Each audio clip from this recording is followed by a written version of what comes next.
Wait, so you're saying because it's a 2010, but it's in great shape, I can send you the, okay, I understand. Thanks. So that was a no. Have you ever had that feeling? You find the perfect RV park, you're ready to book, and then you run into the most debated, most frustrating, most understanding policy in the entire RV world, the 10-year rule. And is it going to ruin your next trip? We're going to expose the truth, and I promise by the end of this video, you'll know how to make sure the age of your RV never stops you from camping anywhere you want to go.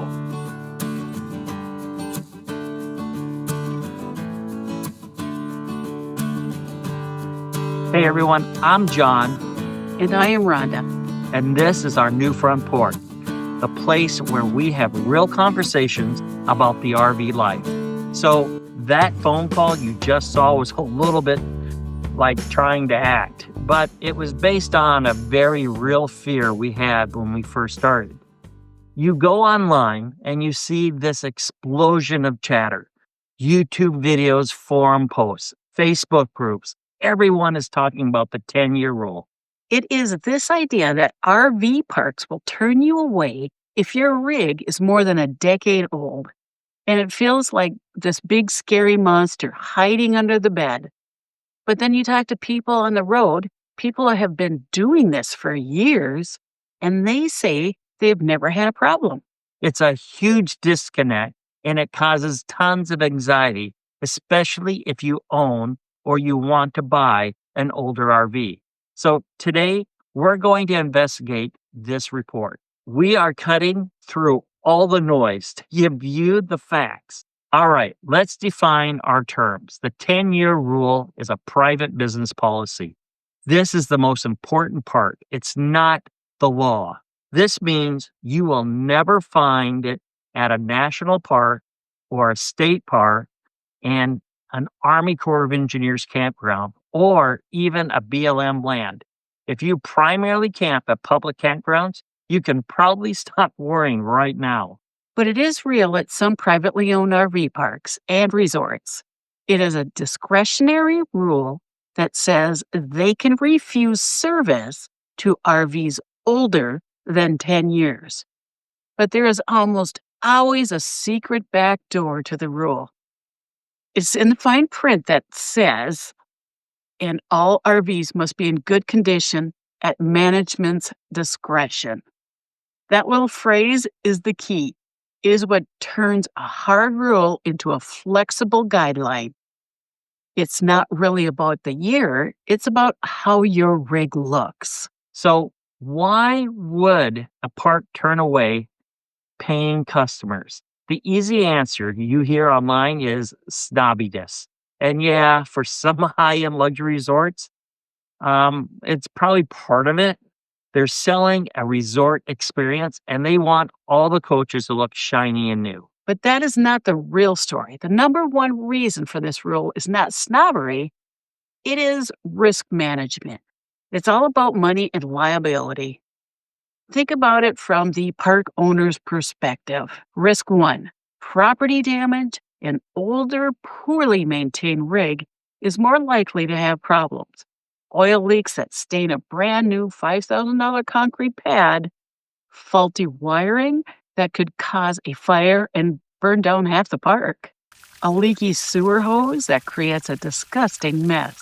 Yeah, nobody wants that. And sometimes their insurance company actually requires them to have an age rule to be covered. So it's not even their choice most of the time. Exactly. But here's the biggest one, the one nobody talks about. Risk number two, the Cousin Eddie scenario. A park's biggest fear is that an old rundown RV will pull in for a long-term stay, break down completely, and the owner will just abandon it. Now, the park is stuck with a giant piece of junk on a site they cannot rent out, and they have to pay thousands in legal and towing fees to get rid of it. It makes sense that they're using the age of the RV as a shortcut. They're not trying to filter out old RVs. They're trying to filter out problematic guests who might be financially unstable. It's a business decision, not a personal attack on your beautiful, maintained vintage Airstream.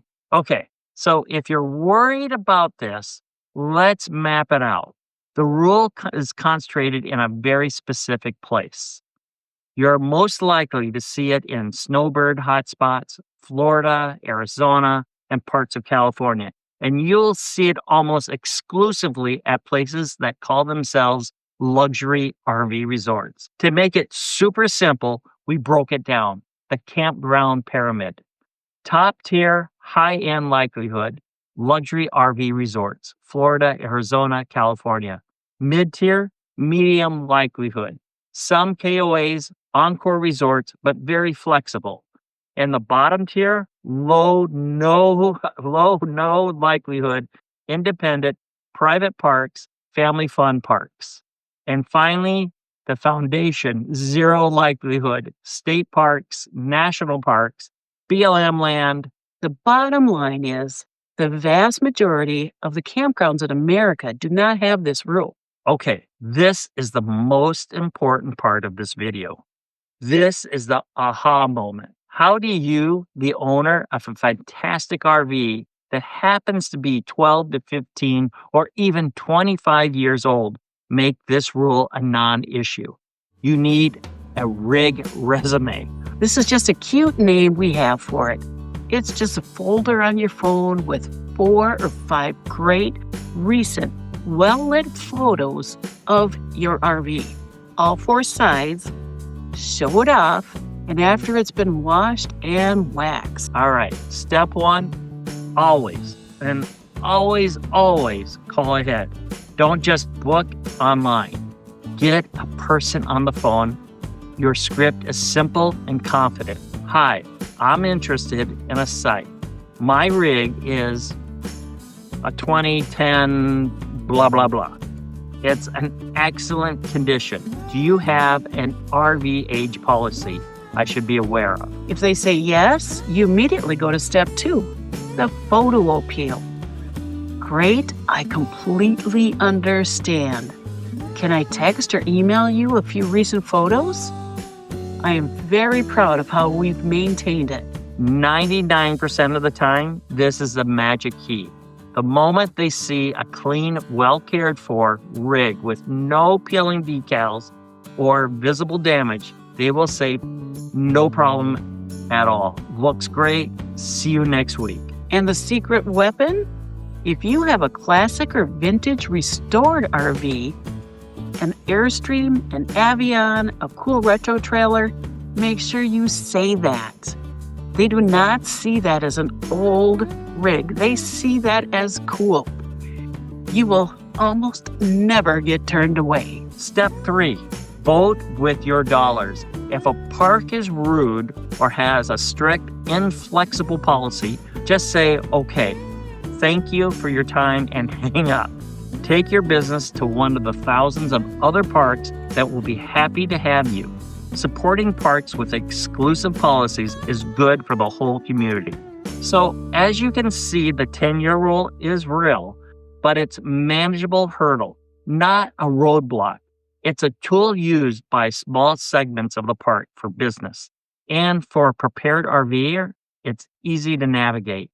And now we want to build our road crew community and hear from you. This is our question of the day. The more stories we share with each other, the more we can demystify this for new RVers.